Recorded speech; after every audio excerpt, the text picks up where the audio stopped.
Hey, what's going on, everybody? Rob, Feedbackwrench. I do digital marketing for small businesses. Today, I want to talk about if you're a member of a chamber of commerce, a BNI, a networking group in any way. I want to share with you how do you really maximize that networking group, because networking groups are funny. They do work. Often you go to a networking group and it's filled with a whole bunch of new entrepreneurs, a whole bunch of people in a new sales position. You got the insurance guy, or the property insurance, the life and health insurance. You got the investment guy, and the Northwestern Mutual guy, the Thriving Financial guy, and then you've got like your whole, I sell XYZ. It is, there's an attorney, there's an accountant, there's comically the same group, which is good, okay?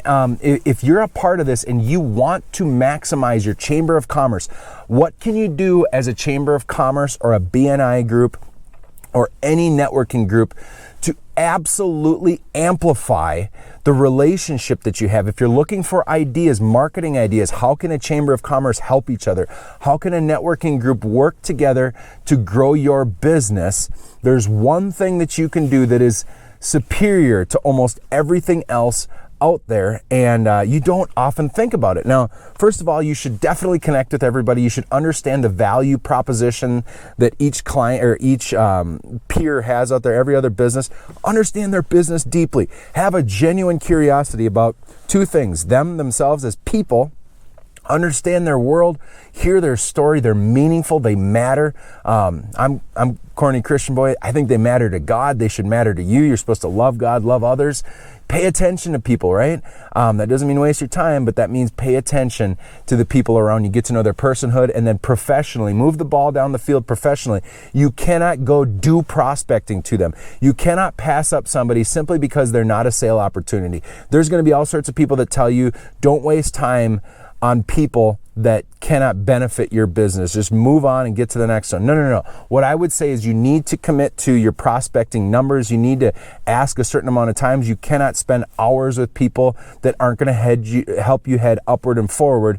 But if you work together and they're legitimately down to do some meaningful things to grow their business, there are some things you can do. So here's one core idea that you can do in order to help each other out and to grow your businesses. And there's a fine line that I want to talk about here. So the advice that I'm going to give needs to be done properly, and it needs to be done right so that you don't ding yourself, okay? And you don't create a digital mayhem or problem going on. But here's what I think is the most important thing you can do. If you didn't know this, there's two types of marketing activities you can do digitally. You have digital marketing in terms of disruptive marketing is what I call, but disruptive, it's really around a community, right? You got LinkedIn, you got Instagram, TikTok, Facebook. You can go tag into those communities. You can engage with them, create good posts. You can create videos. You can create value-added content. And people are doing that like crazy in 2020. It's not 2010 anymore, or hardly anybody's doing it. 2020, everybody's doing that. But in order to have that be helpful, it's effective to the people that it actually pops up in their feed. And as these social media companies are finding out that we are in there, more and more they work to push down certain content so that you have to pay for it. Okay, so oftentimes winning in LinkedIn, Facebook, and Instagram means that you're going to spend either an inordinate amount of time being authentic and creating really high quality content, or the other side of that is you're going to have to pay for it. On the other side, you have inbound marketing, and inbound marketing is websites and YouTube. And websites and YouTube are unique because Bing, Google, Alexa, Siri, Yahoo are all going to use that content in their effort to answer the queries that they're asked, okay? So, yes, do social media, but most businesses neglect the execution of building good quality website content. Now, there's two types of content that I think that every business owner should be in the active, they need to be actively doing, okay? You have got to create content that answers the relevant questions in your sector, okay? You have to have, your website has to have the answers to the most important questions. What's the difference between hardwood and faux wood floors, or whatever that word is? What's the difference between an LLC and an S Corp? What's the difference between Bing and Google SEO, right? You need to write articles around those questions. The title should be the question. You need to write like an email to somebody. If you were trying to explain to them, try and explain that to the internet and mark it up properly, get it on your website, and doggone it, it might grow. It's like planting a seed. You don't know which seeds will take off and which ones won't. You have to market it afterwards, but if you write that content, everybody should be doing this. Now, the other type of content that you would want to do on your website, if you're a local small business, is local relevance. See, in inbound marketing, whether it's your website, blog post, or it's a YouTube video, because YouTube videos are just as search engine optimized. They're in Google, they're in Bing, they're in Yahoo. Like, they are optimized for everything. It could be the questions in your sector. That's a relevancy. Anything in your sector you want to be writing about and creating content about. Also, anything in your region, locally, meaningful content to the communities around you is going to be helpful, right? Now, that's huge. So think about it this way. What if you were to write the guide for your community, which it could be kind of corny, but you could literally be like the 5 best places, 5 best walking paths in Lakeville, Minnesota, the 5 best family parks in Lakeville, Minnesota. And you could get together and you could write that content, right? So all I'm trying to illustrate here is that you've got the regional relevancy, so sector relevancy, regional relevancy. And then the other thing is there's other businesses that are relevant to you, right? That maybe they have the same clientele as what you're going to do. Now, you can collaborate together and serve as experts or guest write on each other's blogs. But what would be best is if you were to write what you learned about a subject matter that's somewhat relevant to your same customer, right? So the best way to do this is going to be really easy, that anybody that's in B2B or you have B to consumer, straight to consumer retail, right?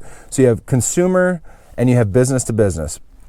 If you can align up with people in your networking group that have that sort of customer relevancy, what you can get together is you can write an article together and you can answer questions that are together important. But you need to kind of think about what are the queries and questions that might actually be asked of Google, and then together you should write an article. Now, you never want to trade backlinks, because here's the final answer about this. What I'm trying to do is I'm trying to get you to, you're going to link to each other. Now, you're not going to organize a way that you're trading backlinks. Google doesn't like that. It thinks you're trying to manipulate them. But if you genuinely have, and I ultimately believe if Google can see your phone is near the other person's phone, it sees that you email people back and forth and that you call people and that there's interaction in real life there.